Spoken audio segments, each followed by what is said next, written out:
USS Griffin was supposed to be a simple rescue mission, a lost Starfleet ship drifting silently through space, a mystery waiting to be solved. But when La'an, Spock, and Kirk stepped aboard, they discovered something far worse than a damaged vessel. They found a nightmare built from the fears they carry inside themselves. At first, the answer seems obvious. Harper killed the crew. I've been waiting for you. The evidence is everywhere. The recordings show her descent into paranoia. The bodies scattered throughout the ship appear to confirm her guilt. Even Harper herself seems to admit what she has done. But the more you look at the Griffin incident, the more one question becomes impossible to ignore. Did Harper really kill everyone aboard that ship, or was Harper simply the final person destroyed by whatever happened there? Because Strange New Worlds has always understood something important about horror.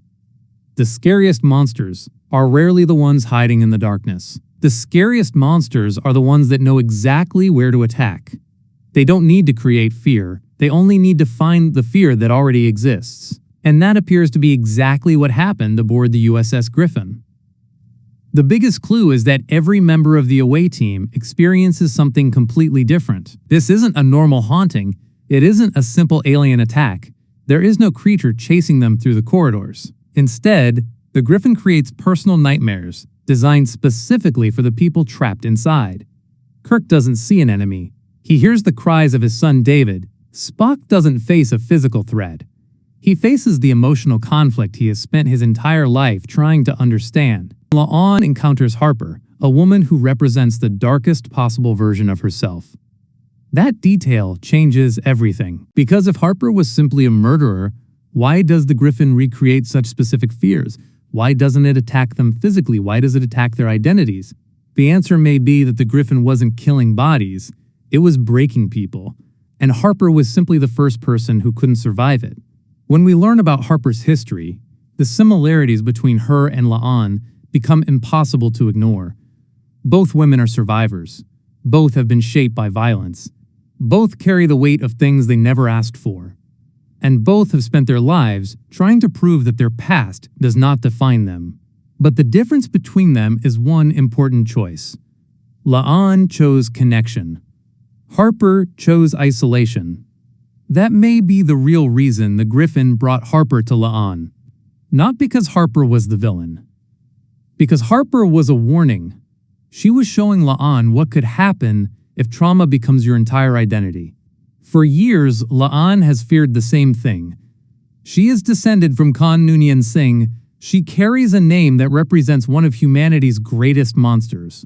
She has spent her life proving she is not him. She rejects cruelty. She rejects domination. She rejects everything Khan represents. But deep down, there is still a fear. What if she cannot escape it? What if the violence is part of her?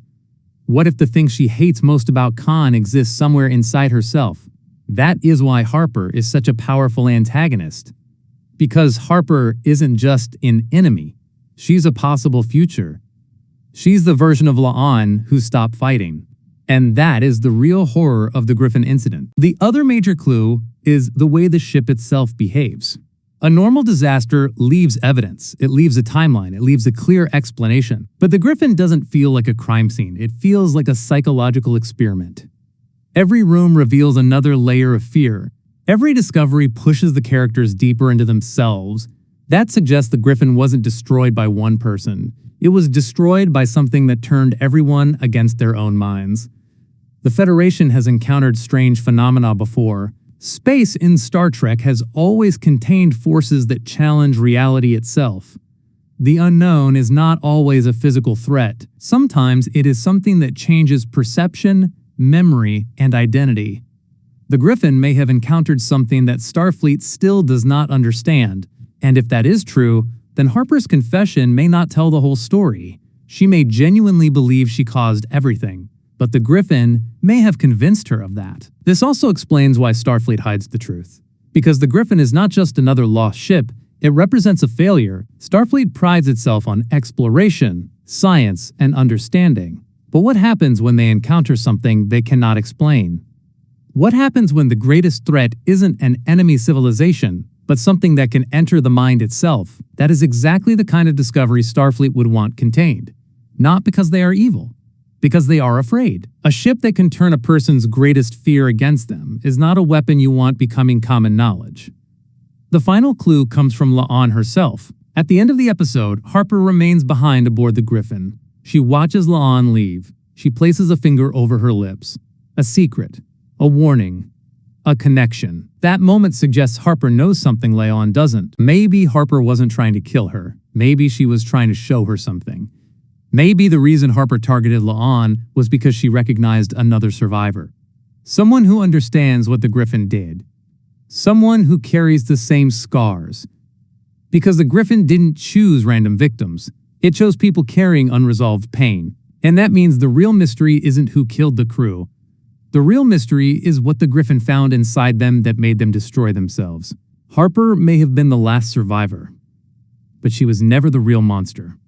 The true killer of the USS Griffin may still be out there. And if Starfleet's Division 12 is investigating this case, it means they already know something the Enterprise doesn't. The Griffin incident wasn't an accident. It was a warning, and La'an may have survived it because she was strong enough to face the darkness inside herself. But the question that remains is whether the next crew that encounters whatever destroyed the Griffin will be able to do the same. The more we look at the Griffin incident, the more it becomes clear that Harper's role in this story is far more complicated than simply being the person responsible for a massacre. Star Trek has always been fascinated by the idea that the greatest threats are not always external. Sometimes the most dangerous battles happen inside the mind. The Borg represent the loss of individuality. The mirror universe represents the darker possibilities of who we could become. Q challenges humanity by forcing people to confront their own limitations. The Griffin follows that same tradition, but instead of attacking the crew with an army or a weapon, it attacks them with something much harder to fight, themselves. And that is why Harper becomes such an important piece of the mystery. She is not just a villain left behind on a haunted ship. She is evidence that whatever happened aboard the Griffin does not simply kill people. It reveals the cracks that already exist inside them and pushes until those cracks become impossible to ignore.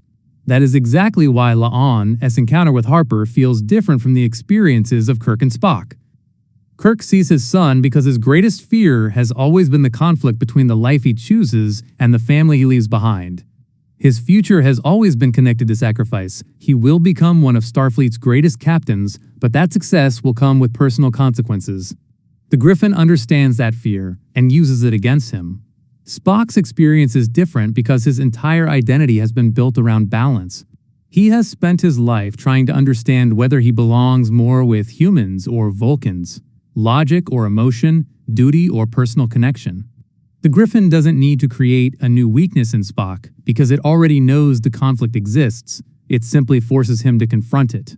But La'an's fear is deeper because it is tied to identity itself. Kirk fears losing the people he loves. Spock fears never fully understanding himself. La'an fears becoming something she hates. And that is why Harper is the perfect nightmare for her. Because Harper is not just a person from the Griffin's past. She is the answer to the question La'an has spent her entire life avoiding. What happens when someone stops fighting their trauma? What happens when survival becomes the only thing they know?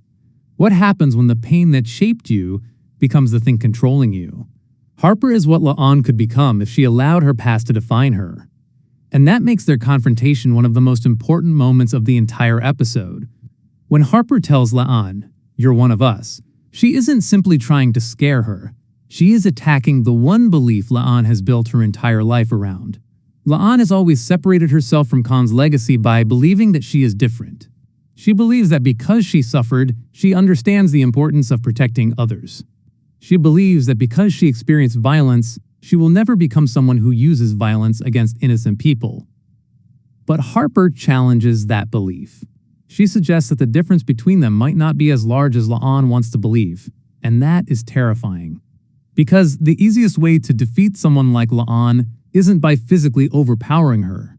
It is by convincing her that all her efforts were meaningless. That the person she has spent her entire life running from was inside her all along. But the reason La'an survives is because Harper misunderstands something important. Trauma does not define a person. Choices do. That is the lesson the Griffin never understands. The ship can show people their darkest fears. It can amplify their pain. It can force them to confront everything they have buried. But it cannot decide who they become afterward. That choice still belongs to them. And that is the difference between La'an and Harper. Harper allowed the pain to become her identity. La'an refused. This also explains why the episode keeps returning to the idea of family. At first, Kirk's hallucination and Su's connection to Khan may seem like completely separate stories, but they are actually exploring the same theme. Every member of the away team is being forced to confront the people who shaped them. Kirk sees the family he may lose. Spock sees the relationship that changed him. La'an sees the legacy she desperately wants to escape. The Griffin does not attack random memories. It attacks the foundations of who these characters are. And that is why the ship itself may be the real antagonist. The Griffin is almost like a mirror. It does not create darkness. It reflects what is already there. That idea also raises an important question about Harper. If the Griffin was only amplifying existing fears, then how much responsibility does Harper actually have for what happened? Was she truly the killer? Or was she another victim who lost control when the ship exposed her worst instincts?